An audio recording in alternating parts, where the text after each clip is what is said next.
आप सभी को मेरा नमस्कार। आज हम इस वीडियो के माध्यम से अध्याय 5 कांग्रेस प्रणाली चुनौतियां और पुनर्स्थापना भाग 1 के अंतर्गत राजनीतिक उत्तराधिकारी की चुनौती, पंडित नेहरू के बाद उनके उत्तराधिकारी शास्त्री जी व शास्त्री जी के बाद उनके उत्तराधिकारी इंदिरा गांधी जी के बारे में जानेंगे। यदि आपने अभी तक चैनल को सब्सक्राइब नहीं किया है तो पवन शोरान चैनल को सब्सक्राइब कीजिए व साथ में दिए गए घंटी के बटन को ज़रूर दबाइए ताकि आने वाले नए वीडियो का नोटिफिकेशन आपको मिल सके। फिलहाल आप इस वीडियो को ध्यानपूर्वक सुनिए व समझिए।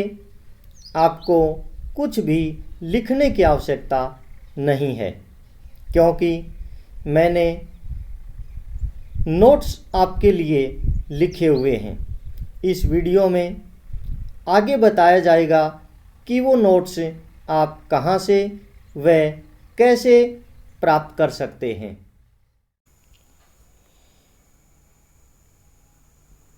कांग्रेस प्रणाली चुनौतियां और पुनर्स्थापना, राजनीतिक उत्तराधिकार की चुनौती।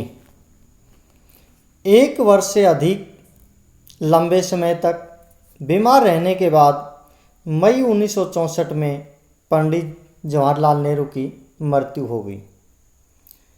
तभी से नेहरू के राजनीतिक उत्तराधिकारी को लेकर न केवल भारत में बल्कि विश्व स्तर पर भी कुछ शंकाएं उत्पन्न हुई कि नेहरू के बाद उनका राजनीतिक उत्तराधिकारी कौन होगा। नेहरू के बाद भारत में लोकतंत्र कायम रह पाएगा या नहीं रह पाएगा। क्या भारत राजनीतिक उत्तराधिकारी का हल लोकतांत्रिक ढंग से कर पाएगा या नहीं कर पाएगा। क्या अन्य पड़ोसी देशों की तरह भारतीय सेना भी राजनीतिक भूमिका में उतरेगी या नहीं। क्या नया नेतृत्व देश में बहुविध कठिनाइयों व समस्याओं का समाधान खोज पाएगा या नहीं खोज पाएगा। नेहरू के बाद शास्त्री जी। नेहरू के राजनीतिक उत्तराधिकारी का मामला कांग्रेस पार्टी ने अपने सभी सांसदों व पार्टी नेताओं से परामर्श करके श्री लाल बहादुर शास्त्री जी को संसदीय दल का नेता चुनकर बड़ी आसानी से सुलझा लिया। इस प्रकार शास्त्री जी नेहरू के बाद देश के अगले प्रधानमंत्री बने। शास्त्री जी के बारे में यदि बात की जाए तो शास्त्री जी अपनी सादगी व सिद्धांत निष्ठा के लिए प्रसिद्ध थे। शास्त्री जी नेहरू मंत्रिमंडल में लंबे समय तक मंत्री रह चुके थे। नेहरू अंतिम समय में शास्त्री जी पर बहुत ज़्यादा निर्भर हो चुके थे। उनके संबंध में किसी प्रकार का कोई विवाद नहीं था। जहाँ तक उनकी नैतिकता की बात की जाए, एक बार रेल दुर्घटना होने पर उन्होंने रेल मंत्री पद से अपना इस्तीफा नैतिकता के आधार पर अपनी जिम्मेवारी लेते हुए सौंप दिया था। शास्त्री जी 1964 से 1966 तक कम समय तक ही देश के प्रधानमंत्री पद पर रहे, परंतु इस कार्यकाल के दौरान उन्हें बड़ी चुनौतियों का सामना करना पड़ा। जैसे भारत और चीन युद्ध के कारण देश के अंदर आर्थिक कठिनाइयाँ बहुत ज़्यादा उत्पन्न हो चुकी थी। जिनसे भारत को बाहर निकालने का काम करना था। मानसून की असफलता के कारण पूरे भारत में सूखे की समस्या उत्पन्न हुई थी, जिससे निपटना था। मानसून की असफलता के कारण खाद्यान्न का गंभीर संकट देश के अंदर उत्पन्न हुआ।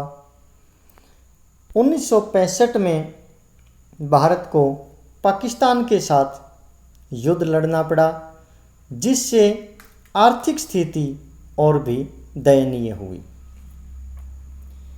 इन सभी चुनौतियों से बाहर निकलने के लिए शास्त्री जी ने देश में एक नारा दिया, जिसे जय जवान जय किसान के नाम से जाना जाता है। 1965 में भारत पाकिस्तान युद्ध के बाद सोवियत संघ के सहयोग से, मध्यस्थता से ताशकंद में बातचीत व समझौते के लिए भारतीय प्रधानमंत्री लाल बहादुर शास्त्री जी व पाकिस्तान के राष्ट्रपति अयूब खान गए हुए थे। भारत व पाकिस्तान के 1965 के युद्ध के बाद ताशकंद में जो समझौता हुआ, उसे ही 1966 का ताशकंद समझौता कहा जाता है। समझौते के बाद ताशकंद में ही 10 जनवरी 1966 को अचानक उनकी मृत्यु हो गई। शास्त्री जी के बाद इंदिरा गांधी। शास्त्री जी की अचानक मृत्यु होने के कारण उनके राजनीतिक उत्तराधिकारी की समस्या फिर से उत्पन्न हुई। इस बार सर्वसम्मति न होने के कारण मोरारजी देसाई व इंदिरा गांधी के मध्य कड़ा मुकाबला था। इसीलिए सांसदों ने गुप्त मतदान के माध्यम से राजनीतिक उत्तराधिकारी का फैसला किया, जिसमें 2/3 से अधिक सांसदों ने इंदिरा गांधी के पक्ष में मतदान किया।